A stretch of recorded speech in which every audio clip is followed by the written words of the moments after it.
जी अस्सलाम वालेकुम, मैं हूं आपका होस्ट अब्दुल वहीद और आप देख रहे हैं प्रोग्राम कराची पूछता है। मैं इस वक्त मौजूद हूं UC3 केटल कॉलोनी में, जो कि इस वक्त गर्मा गर्मी चल रही है बल्दियाती इलेक्शन को लेकर। हम यहां पर मौजूद हैं UC3 केटल कॉलोनी में। कुछ पीपल्स पार्टी के उम्मीदवार हैं, उनसे कुछ गुफ्तगू करते हैं और आपको बताते चलें कि जो गुजरे हुए उम्मीदवार हैं उन्होंने क्या तरक्याती काम करवाए और आने वाले जो उम्मीदवार हैं वो क्या काम करवाएंगे तरक्याती। इस वक्त पीपल्स पार्टी के सीनियर रहनुमा यहाँ पर मौजूद हैं। बल्दियाती इलेक्शन आने वाले हैं और उस हवाले से उनसे कुछ गुफ्तगू करते हैं। अगर ये जीत जाते हैं तो आवाम के लिए क्या रिलीफ लाएंगे, आइएगा मेरे साथ। अस्सलाम वालेकुम।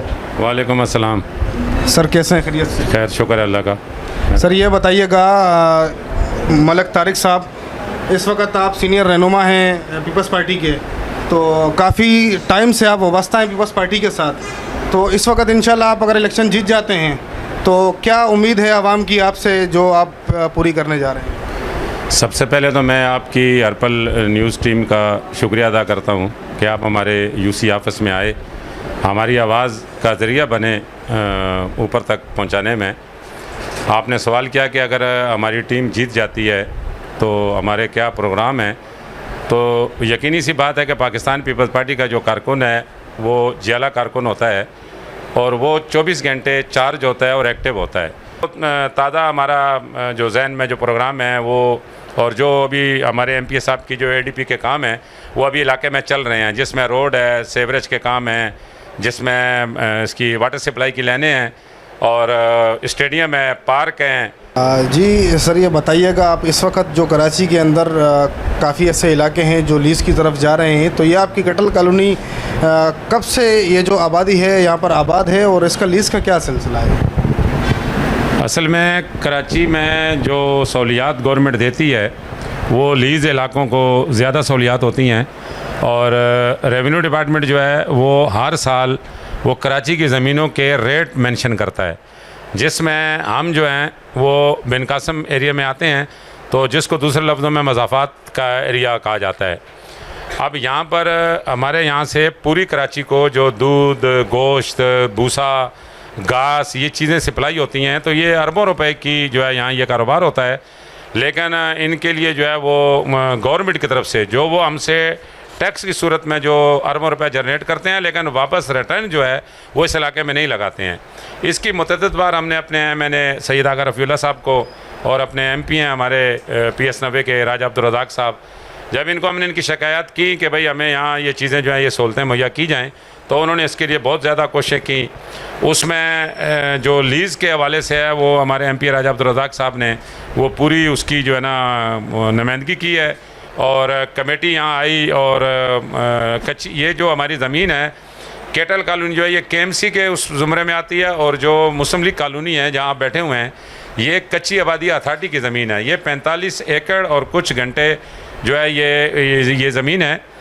तो इसका लीज़ का प्रोसेस जो है वो बहुत अरसा पहले एक समाजी तंजीम के प्लेटफार्म से मैंने और मेरे दोस्त हैं सलीम इंजीनियर साहब, वो हमने 2-2.5 साल बड़ी मेहनत की इसके ऊपर। बहुत सारी मुश्किलात थी, रेट मेंशन नहीं हो रहे थे और यानी इतना हमने काम किया कि अब लीज़ के हवाले से हम बहुत ज़्यादा कच्ची आबादी अथॉरिटी के किसी मुलाजम से भी ज़्यादा हम इससे वाक़फ़ियत रखते हैं और हमने ज़्यादा से ज़्यादा अपने लोगों को उसमें सहूलतें पहुँचाने की कोशिश की है। इसके साथ मुझे एक बात और बताइएगा, जैसे कि मैं अभी आ रहा था यहाँ पर तो मैंने फाटक क्रॉस किया तो वहाँ मैंने एक टेंट देखा जिस पर लिखा हुआ था कि फ़ी जानवर बछड़े का 1000 रुपये और बकरे का तकरीबन मेरा ख्याल 500 रुपये था। और फिर उसके बाद आया तो मैंने कुछ लोगों से पूछा तो उनका बताना ये था कि गेट पर पहुँचते ही 1000 रुपये और लिए जा रहे हैं, तो फिर ऐसे ही मंडी के अंदर भी फिर टैक्स लिया जा रहा है। तो इसके बारे में आप बताइएगा, ये लीगल टैक्स लिया जा रहा है या ये ज़्यादती है या इसके ऊपर आपका क्या एक्शन होगा? ये आपने करंट इशू पे सवाल किया। ये जब बकरा पीढ़ी यहाँ लगती है तो ये सिलसिला यहाँ शुरू हो जाता है।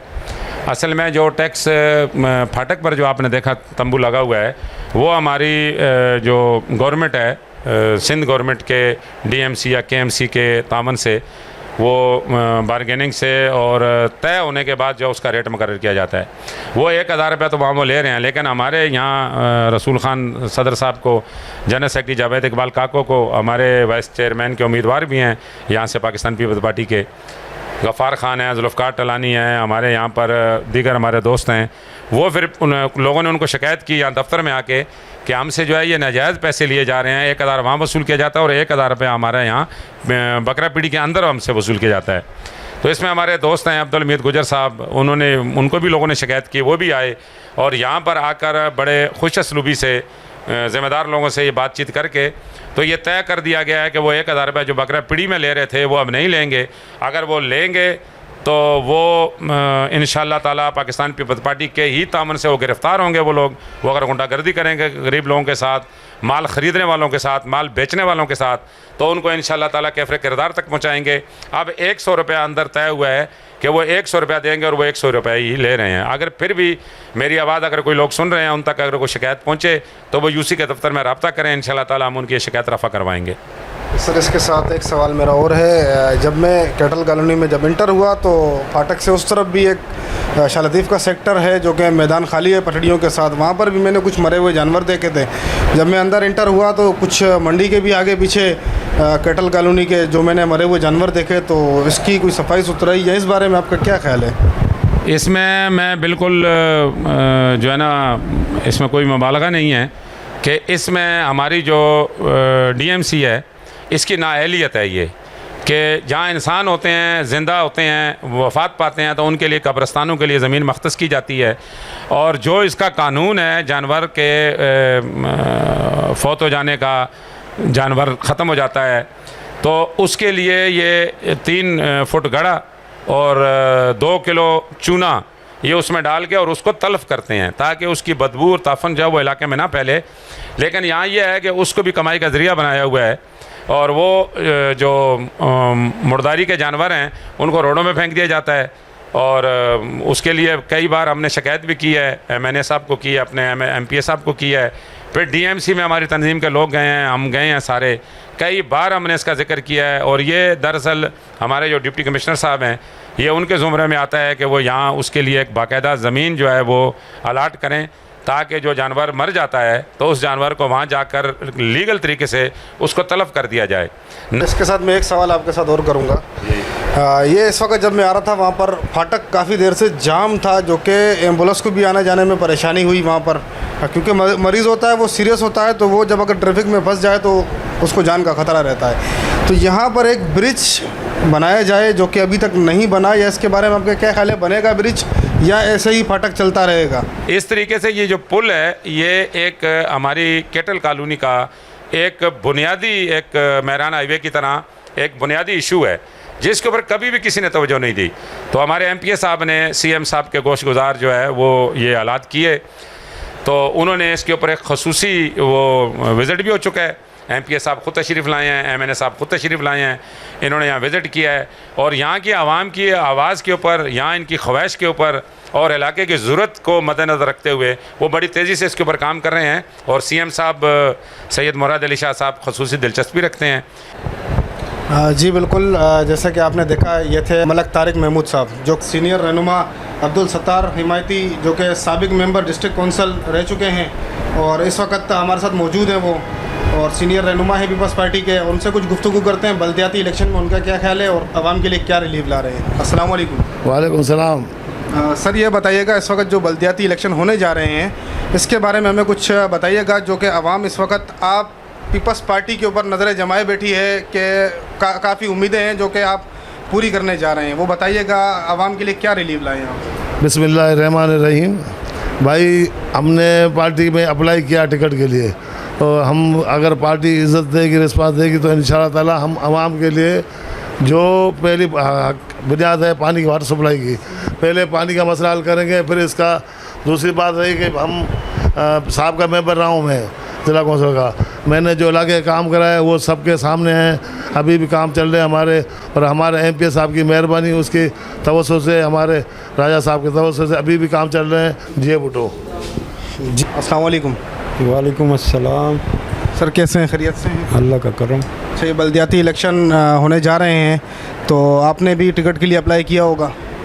बिस्मिल्लाहिर्रहमानिर्रहीम। जी बिल्कुल, मैंने वार्ड 1 से पाकिस्तान पीपल्स पार्टी के लिए मतलब जनरल काउंसलर के लिए अप्लाई किया हुआ है और मुझे उम्मीद है अगर मुझे टिकट मिला और मुझे ये इज़्ज़त बख्शी तो इंशाल्लाह हम इस टिकट पे और इस मतलब पाकिस्तान पीपल्स पार्टी ने जो हम पे एतमाद करेगी उस पे हम पूरा उतरेंगे इंशाल्लाह। तो ये जो आप काउंसलर की सीट पे इंशाल्लाह जब खड़े हो जाएंगे और बल्दियाती जब इलेक्शन होंगे तो इसके बाद आपका क्या मिशन है जो आवाम को आप रिलीफ देंगे, किस हिसाब से देंगे?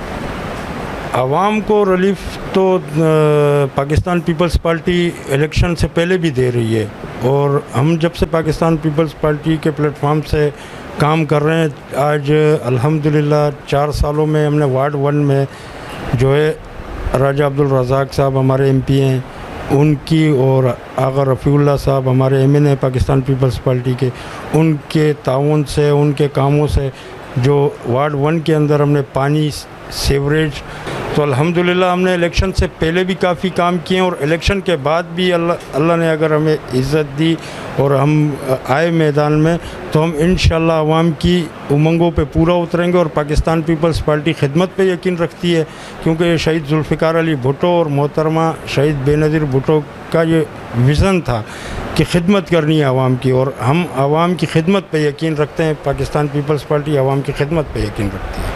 जी नाज़रीन, हमारे साथ पाकिस्तान पीपल्स पार्टी के सीनियर रहनुमा कमाल नज़र हुसैन साहब मौजूद हैं जो कि UC 3 के वार्ड 3 के कैंडिडेट हैं। उनसे कुछ गुफ्तगू करते हैं। अस्सलाम वालेकुम। वालेकुम अस्सलाम। सर कैसे हैं, खैरियत से? अल्हम्दुलिल्लाह, अल्लाह का शुक्र है। अच्छा सर, ये जो आपने पीपल्स पार्टी में अप्लाई किया है इलेक्शन के लिए, बल्दियाती इलेक्शन होने जा रहे हैं तो इंशाल्लाह अगर इलेक्शन जीत जाते हैं तो उसके बाद आप अपने वार्ड में जो आपके आवाम है वहाँ की, उसके लिए क्या आपने सोचा है? बिस्मिल्लाहिर्रहमानिर्रहीम। सबसे पहले तो आपका बहुत शुक्रिया हर पल चैनल का कि वो आप आए और आपने इतना टाइम निकाला।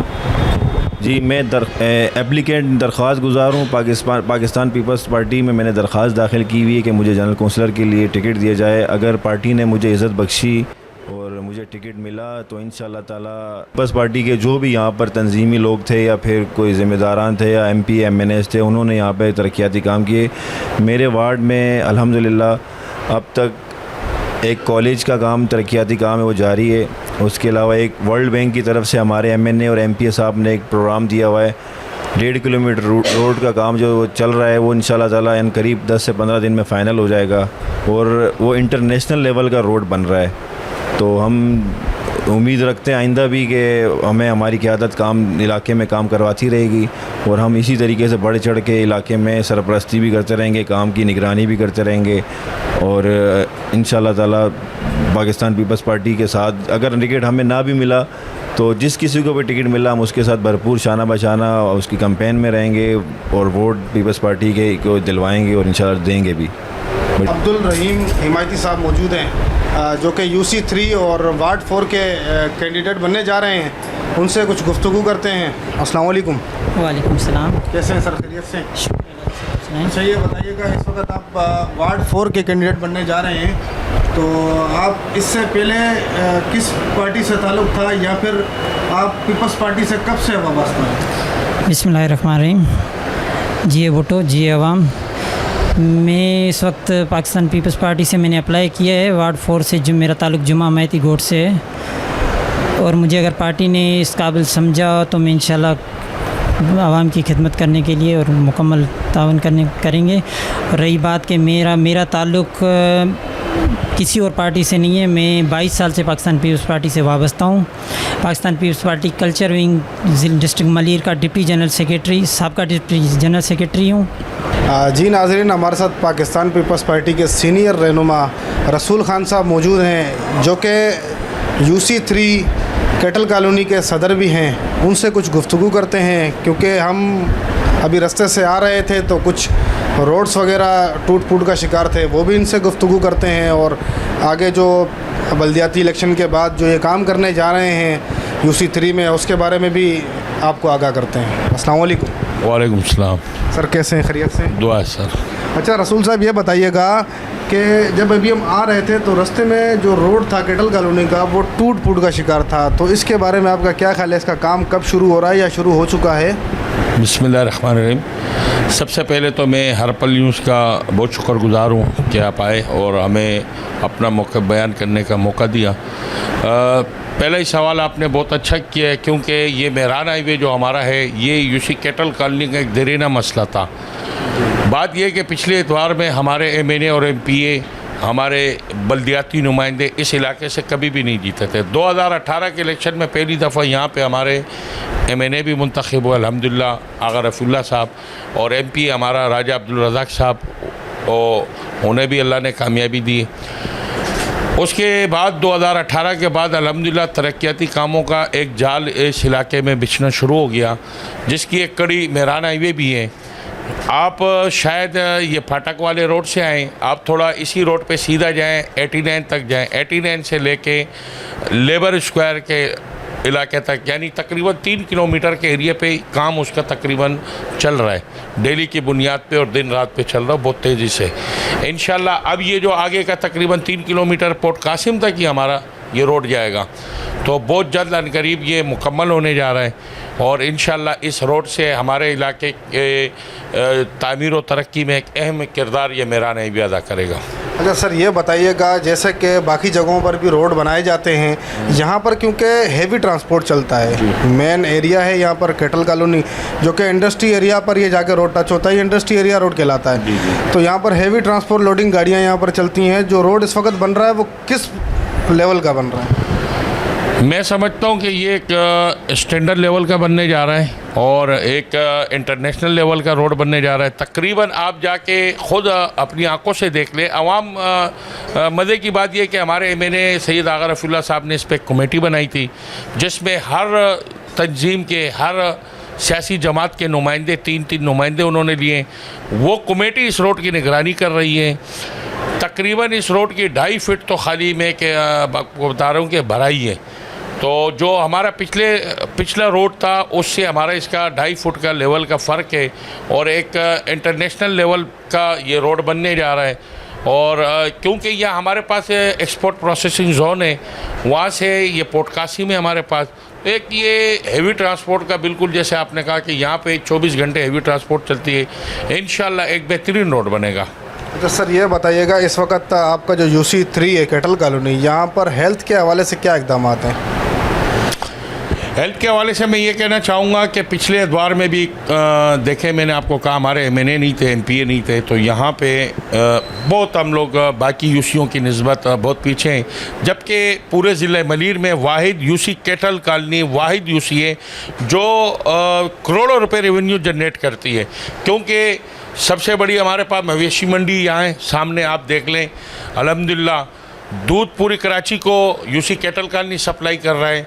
अच्छा, उसके अलावा हम लोग गोश्त पूरी कराची को यूसी केटल सप्लाई करती है, और भूसा मंडी हमारे पास यहाँ है। एक रात में यहाँ अरबों रुपए का कारोबार होता है। तो यूसी केटल वो है, वो बदनसीब में उसको यूसी कहता हूँ कि जो अपना रेवेन्यू जनरेट भी करती है और रिटर्न में उसको 1 रुपये भी नहीं मिलता है। अभी पिछले बल्दियाती नुमाइंदे हमारे नहीं थे, वो मुस्लिम लीग नून से ताल्लुक़ रखते थे और मुत्तहिदा कौमी मूवमेंट से ताल्लुक़ रखते थे। मैं सवाल करता हूँ, आज फिर वही नुमाइंदे आके इलेक्शन में खड़े हो रहे हैं। मैं सिर्फ ये पूछता हूँ कि आप कारकर्दगी बताएं, आपने पिछले दौर में क्या किया?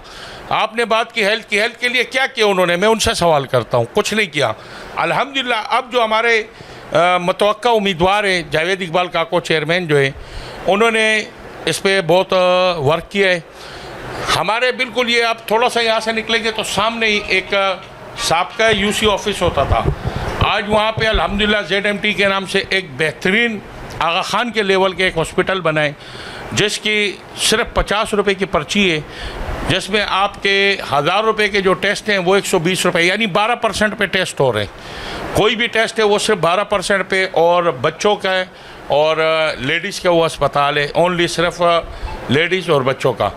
तो हेल्थ पे हम एक ये तो बिल्कुल तकरीबन महीना हुआ है कि जिसके इफ्तिताह हुआ है, और ये हमारे बराबर में जुमा हिमायती गोट है, अनकरीब इंशाल्लाह एक 25 बेड का बेहतरीन अस्पताल वहाँ बनने जा रहा है। इसके अलावा हमने लेबर स्क्वायर 600 फ्लैटों में एक हमारे पुराना अस्पताल था जिसको MP हमारे राजा अब्दुल रज़ाक साहब, हमारे MNA सैयद आगा रफ़ीउल्लाह भाई ने, इन्होंने मिल के ये उसको एक अपग्रेड किया है। आज आप देख लें अल्हम्दुलिल्लाह हेल्थ के हिसाब से UC कैटल में काम बहुत कम हुए, मैं मानता हूँ, लेकिन कुछ हो गए और अब मज़ीद होने जा रहे हैं। 25 बेड का अस्पताल अनकरीब हम इस UC कैटल को तोहफे में देने जा रहे हैं। अच्छा, इसके बाद आप ये बताइएगा, ये जो कैटल कॉलोनी का इलाका है UC 3, यहाँ पर एजुकेशन के हवाले से क्या इकदाम हैं? कोई कॉलेज सरकारी हैं या कॉलेज स्कूल्स बने हुए हैं या बनने जा रहे हैं? बहुत शुक्रिया, आप माशाल्लाह आज ऐसे सवालात करने जा रहे हैं कि जो मेरे दिल की आवाज़ थी कि कोई साफ़ी तो इन पे भी बात करें। मुसीबत ये है कि हमारी सियासत क्या रह गई आज, गडर के ऊपर, नालों के ऊपर, रिंग ढकनों पे ये सियासत आ गई है। असल हमारे इशू ये हैं जो आपने कहा, हेल्थ का, एजुकेशन का, रोड का, बिल्कुल मैं कहता हूँ कि ये होती है असल सियासत। अभी आपने एजुकेशन पे बात की, मैं फिर आपको कहूँगा कि आप अगर इंशाल्लाह नीचे जाएंगे 10 कदम पे आप जाके देखें, एक अमेरिकन NGO के ताउन से हमने एक बेहतरीन इस इलाके में VIP स्कूल बना के दिया है, जो मैं समझता हूँ UC कैटल तो छोड़ो कि बहुत अच्छे अच्छे इलाकों में इस टाइप का स्कूल नहीं है। और तालीम में, एजुकेशन में बिल्कुल हमें इधर यहाँ मैं कह रहा हूँ ना, हमारी बदकिस्मती है, पसमानदा रखा गया है। लेकिन मैं इसका ज़िम्मेदार पिछले दौर के जो नुमाइंदे थे, जो बल्दियाती नुमाइंदे थे या नेशनल असम्बली के नुमाइंदे थे, मैं उनको समझता हूँ। उन्होंने हमारे लिए क्या किया? कुछ नहीं किया। आज हमारे MPA और MNA की बदौलत अल्हम्दुलिल्लाह आप जाएँ रोड नंबर 7 के ऊपर, आपको एक, क्योंकि हमारी बहनें और बच्चियाँ जो उनके लिए कॉलेज इधर नहीं था, आज UC कैटल में अल्लाह का लाख लाख एहसान है कि एक बेहतरीन कॉलेज बन रहा है जिसमें सिर्फ ये गर्ल्स कॉलेज है। और हमारी जो बहनें और बेटियां हमारी दूर दराज इलाकों में जा रही थी, जिससे वालिदैन को भी एक शदीद परेशानी थी और हमको भी उसमें परेशानी थी। एक ज़हनी खौफ भी का भी शिकार होते हैं कि मलिर गई है बच्ची, पता नहीं अब कब तक वापस आएगी। तो ये हमने 10 कदम पे अल्हम्दुलिल्लाह 7 नंबर पे एक गर्ल्स कॉलेज हमारा ज़ेर तामीर है, जो अनकरीब मुकम्मल होगा। और वो भी मैं समझ रहा हूँ कि UC कैटल के लिए हमारे MPA राजा अब्दुल रज़ाक साहब का और MNA सैयद आगा रफ़ीउल्लाह का एक बेहतरीन तोहफ़ा है, जिस पे मैं उनका ज़ाती तौर पे शुक्रिया अदा करता हूँ। जी नाज़रीन, जैसा कि आपने देखा कि ये हमारे साथ पाकिस्तान पीपल्स पार्टी के सीनियर रहनुमा जो कि UC 3 कैटल कॉलोनी के सदर भी हैं, जिनका नाम रसूल ख़ान है, और उनसे गुफ्तगू की। उनसे हमने पूछा हेल्थ के बारे में, जो कि एक बेहतरीन हॉस्पिटल का उन्होंने बताया कि बेहतरीन हॉस्पिटल का 1 महीना पहले इफ्तिताह भी हुआ है, जो कि आगा खान हॉस्पिटल के मुकाबले में आता है। और एजुकेशन के हवाले से भी हमने उनसे बात की है, जो कि उन्होंने बताया कि अमेरिकन NGOs के उसके साथ मिलकर उन्होंने एक बेहतरीन तरीके का स्कूल ओपन किया है कैटल कॉलोनी में। और अभी अनकरीब 7 नंबर रोड पर इन्होंने बताया कि गर्ल्स कॉलेज भी बनने जा रहा है।